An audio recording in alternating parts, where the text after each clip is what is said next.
Para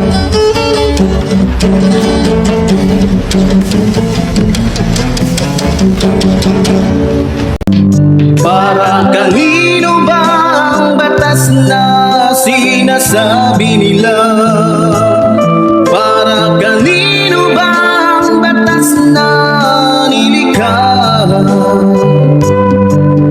Ang batas nga ba ay para sa lahat o para lamang sa mga taong maraming pera?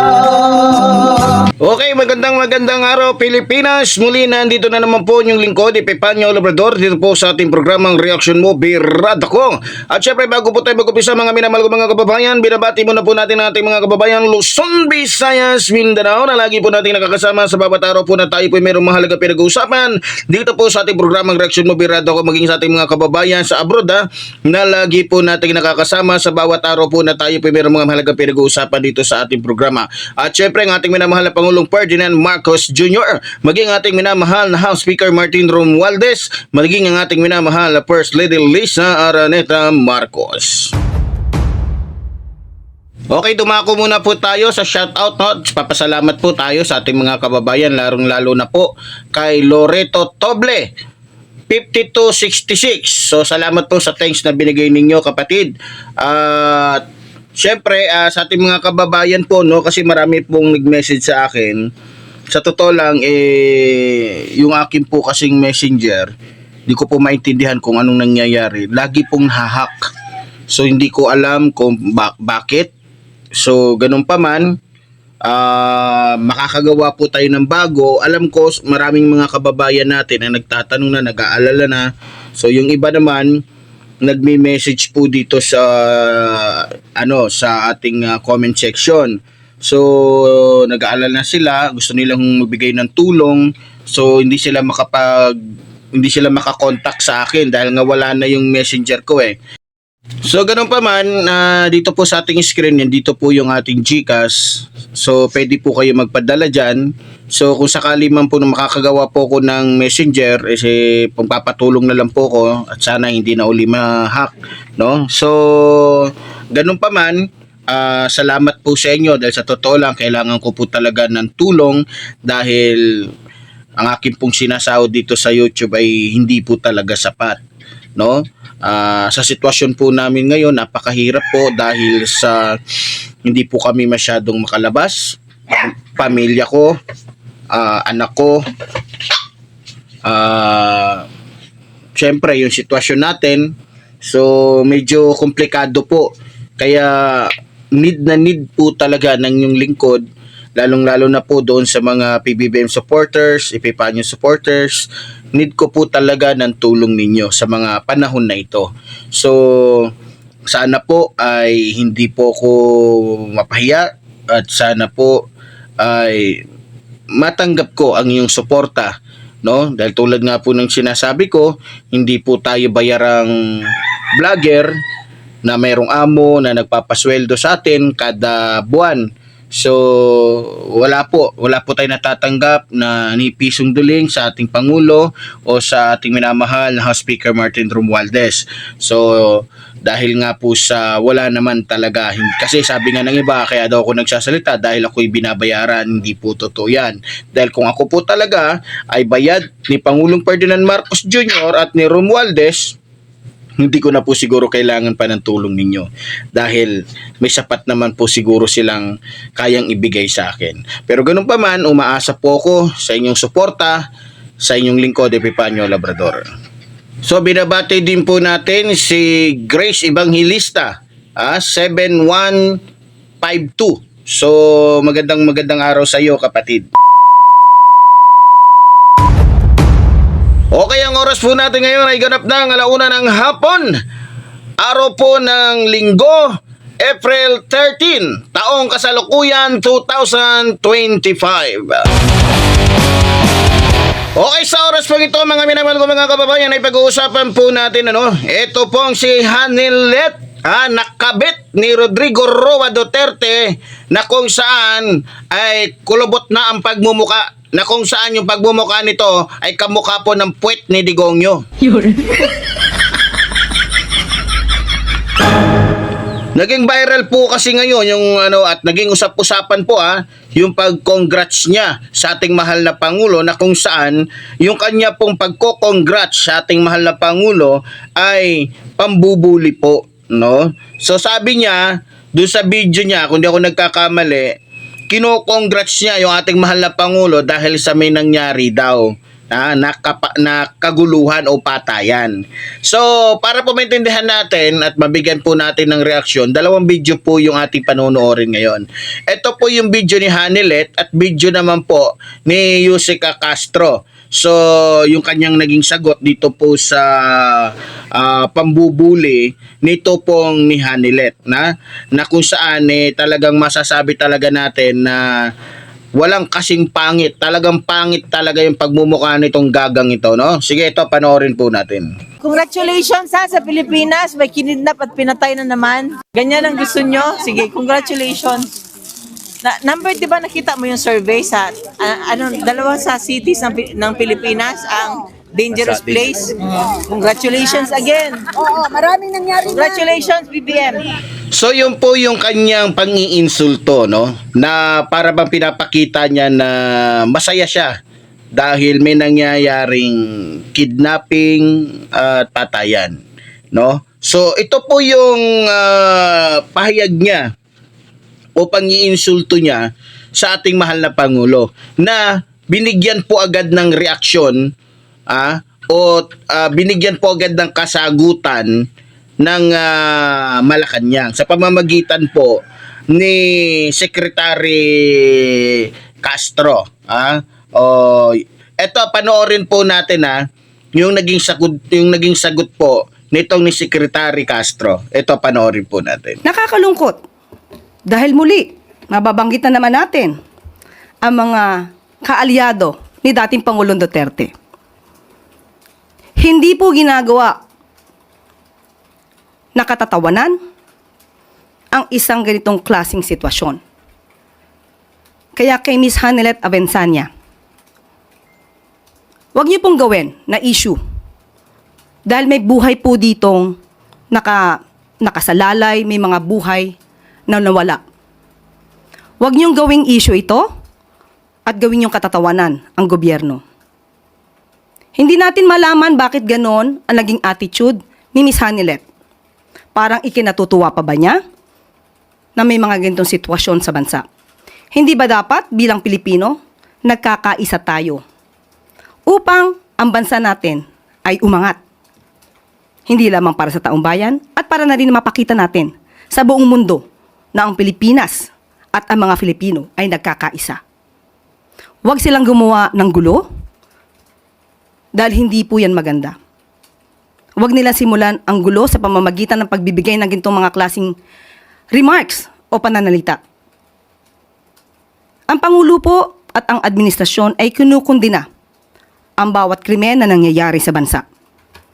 Sa katunayan nga po, nagpatalaga na po ang Pangulo, nagkaroon na po ang PNP ng Special Investigation Task Force para mag-focus po sa kaso na ito ni Mr. Anson Ke. At itong si Police General Elmer Ragay, a former director of the Anti-Kidnapping Group, ay na-relieve na po dahil hindi po nasisiyahan sa pagkakataong ito sa kanyang performance. Kaya po ang itinalaga ay si Police Colonel David Poklay na dati pong Criminal Investigation and Detection Group. Kasama po siya dyan dati. So, makakaasa po ang taong bayan at ang buong sambayanan na hindi po tutulugan ng gobyerno ang mga ganitong klaseng sitwasyon. Pananatilihin po natin na magkakaroon ng hustisya. Bibigyan natin ng hustisya ang dapat nabigyan ng hustisya at hindi po natin hahayaan na mangyaring muli ang naganap sa mga naging biktima ng EJK. Kaya muli pinapanawagan po natin kay Miss Hanilet Abençania. Huwag na po sana mamutawi sa inyong bibig ang mga gintong klaseng pananalita. Dahil hindi po rin natin gugustuhin i-congratulate ang dating Pangulong Duterte sa mga nagawa pong EJK. Dahil po buhay po ang pinag-uusapan dito. So yun po ang naging pahayag po ni Secretary Castro, no, tagapagsalita po ng ating mahal na Pangulo diyan sa Malacanang. Sa mga sinabi po ng ating secretary, sa totoo lang, dito po supalpal po. Kung iintindihin nyo pong mabuti yung sinasabi po ng ating secretary, supalpal po dito etong si Hanilet. Si Hanilet na matagal nang kasama ni Rodrigo Roa Duterte na hindi man lamang nakuhang pakasalan ni Rodrigo Roa Duterte dahil sa ayaw ni Rodrigo Roa Duterte na mapunta dito kay Hanilet yung kabuuhan ng kanyang kayamanan, no? So kaya nga hanggang ngayon live-in pa rin ito. Ni Rodrigo Roa Duterte, bagamat 21 years old na etong kanilang anak na yung pagmumuka Makati na ang pangalan ay Kitty. Okay, bumalik po tayo dito kay Undersecretary at Palace Press Officer Attorney Claire Castro. Sa totoo lang, tama po yung kanyang naging birada dito po kay Hanilet Abansenya. Na hindi dapat ginagawang katatawanan yung nangyayaring krimen dito sa ating bansa. O kahit anong nangyayari, basta hindi maganda. Tama po yung sinabi niya. Tama din po yung kanyang banat dito kay Hanilet. Tama yung kanyang sinabi na hindi naman siguro gugustuhin ni Hanilet na i-congratulate etong si Hanilet tungkol sa EJK na ginawa ng kanyang kabit. No? Kasi kabit lang naman to wala naman to, hindi naman to legal wife. Kumbaga, wala. Kapit patalim to si Hanilet. Kaya siya umano kay Digongyo.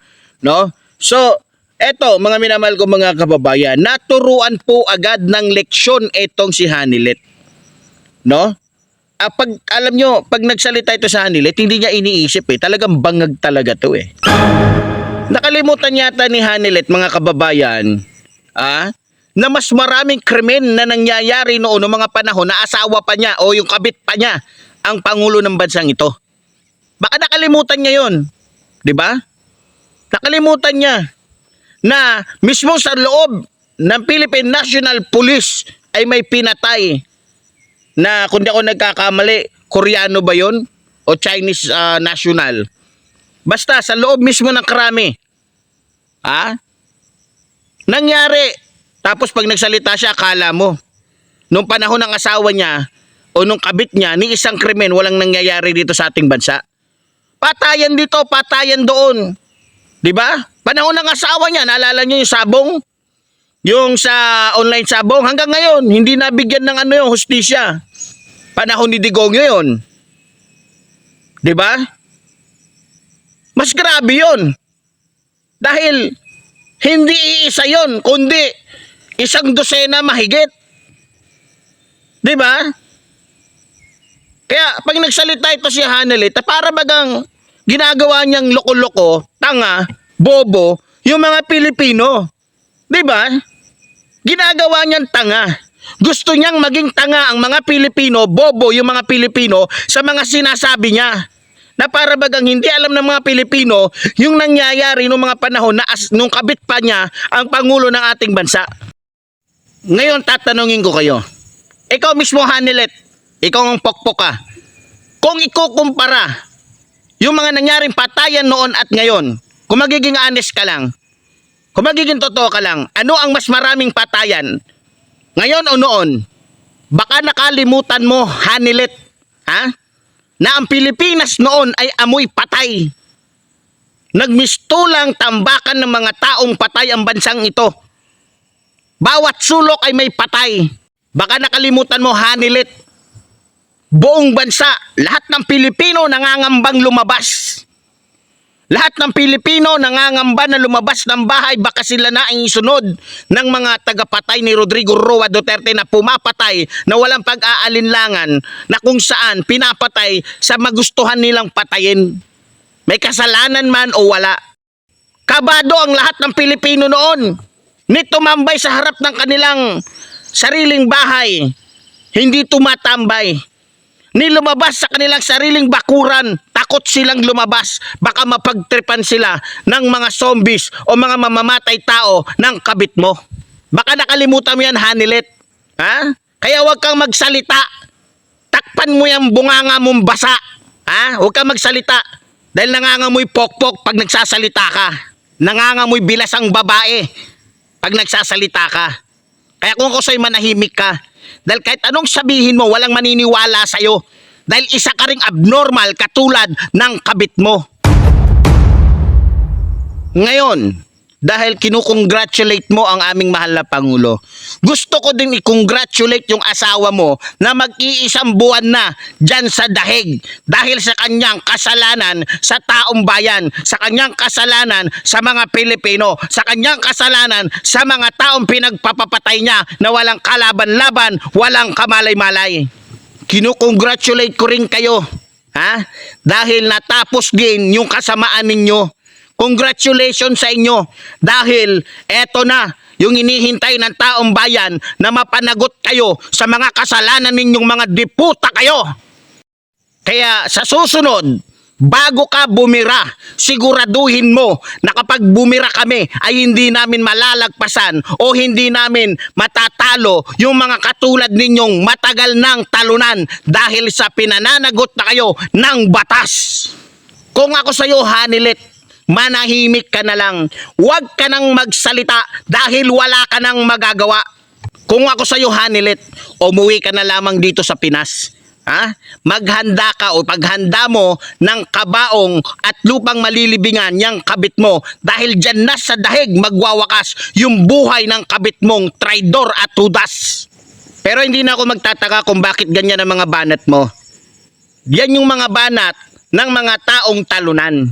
Yan yung mga banat ng mga taong hindi kayang tanggapin ang katotohanan na wala na sila sa kanilang kapangyarihan.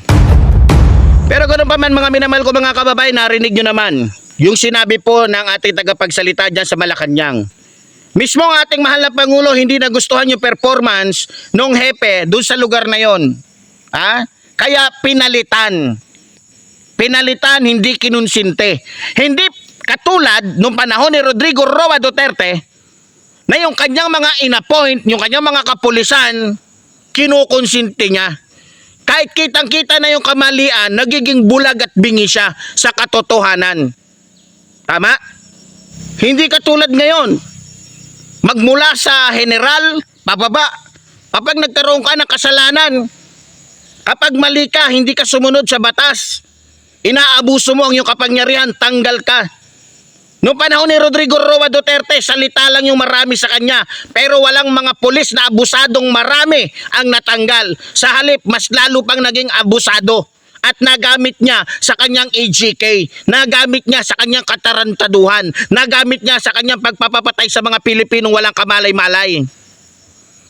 Hindi katulad ngayon. Kahit anong ranggo mo, pag nakita ng aming mahal na Pangulo na ikaw ay umaabuso, tanggal ka. Ha? Ilang libo na ba ang natanggal na pulis na mga abusado? Marami na. Marami. Kaya maraming natatakot na pulis na gumawa ng mga kalokohan ngayon. Dahil talagang inaaksyonan ng ating mahal na Pangulo. Tapos pag nagsalita ito si Hanilet, akala mo naman ang ganda ng performance ng asawa niya o ng kabit niya noong mga panahon nila. Akala mo walang ginawang krimen. Kahit saan mo tignan, Hanilet, sa mata ng Diyos, sa mata ng tao, nagkasala ang asawa mo, nagkasala yung kabit mo. Dahil inilagay niya sa kanyang kamay ang batas na hindi naman dapat nilalagay sa kanyang kamay. Sana maisip mo yan. Pero alam ko hindi mo iisipin yan. Dahil hindi mo kayang tanggapin na yung asawa mong demonyo nandiyan na sa kulungan. Ito sasabihin ko sa iyo, Hanilet. Ito real talk to, ha. Kung noon yung mga tao, mga Pilipino, takot sa pulis, hindi makalabas mismo sa kanilang mga bakuran, ngayon, hindi na sila natatakot sa pulis, nakikipag-usap na sila sa pulis, hindi na sila takot na lumabas sa kanilang sariling bakuran. Sa totoo lang, sa labas, yung iba doon na natutulog sa kanilang mga bakuran dahil kumpiyansa na sila ngayon, hindi katulad noon. Eto pa, kung noon, yung mga kabataan, hindi pinapaalis ng kanilang mga magulang kahit alas 5 pa lang ng hapon. Pero ngayon, kahit alas 12 ng gabi, nakakapaglakad ng mga kabataan dahil wala ng mga zombies o mga alagad ni Digonyo na maaaring pumatay sa kanila. Malaya na ang mga Pilipino, Hanilet, para malaman mo. Malaya na kami mula sa kamay ng kabit mo. Malaya na kami mula sa kapangyarihan ng dyablo. Sa totoo ng Hanilet, ginagago mo sarili mo. Ginagawa mong tanga ang sarili mo. Ginagawa mong bulag ang sarili mo kahit alam mo ang totoo.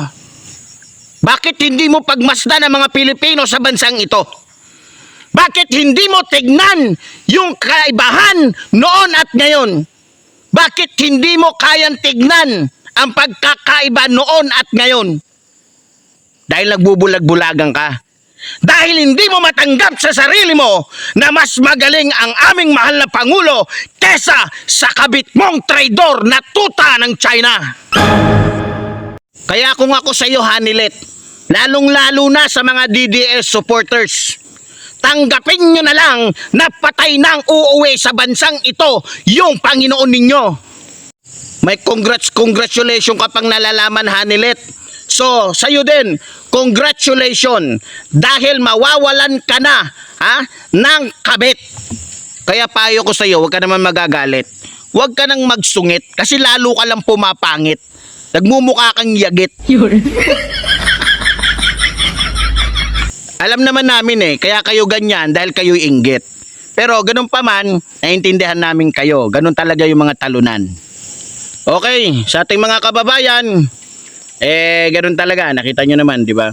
So, pasensya na ho kayo kung ganito ang naging banat ko dito sa babaeng ito dahil pinipilit pa yung sarili. Pinipilit pang lumaban kahit talunan na. Pinipilit pang itama yung mali. Eto na nga kung tutusin, kalooban ng Diyos to, itong mga nangyayaring ito, kalooban ng Diyos to. Dahil libo-libo, o libo-libong mga Pilipino ang nananalangin sa Diyos para pagbayaran ni Duterte yung mga dugong inutang niya. Kung maalala ninyo si Cain, di ba? Anong sabi? Nung tinanong ng Diyos si Cain, nasaan si Abel? Nagsisinungaling pa itong si Cain. Anong sabi ng Diyos? Sumisigaw!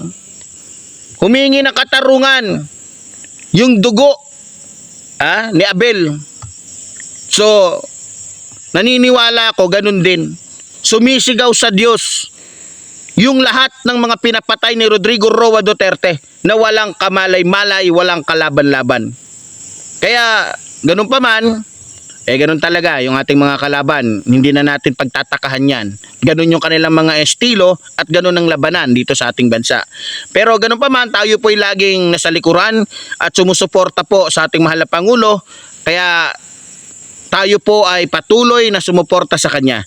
Sa anuman laban, sa anuman panahon. Alam naman natin kung ano po ang ginagawa ng ating mahal na Pangulo. Ang ginagawa po niya ay hindi po para sa kanyang sarili o para sa ilang tao lamang. Kundi ang kanyang ginagawa ay para sa lahat o sa bansang ito. Kaya muli po, tulad po ng sinasabi ng inyong lingkod, mabuhay po ang ating inang bayan. Mabuhay po ang nagmamahal sa ating inang bayan. Maraming salamat po.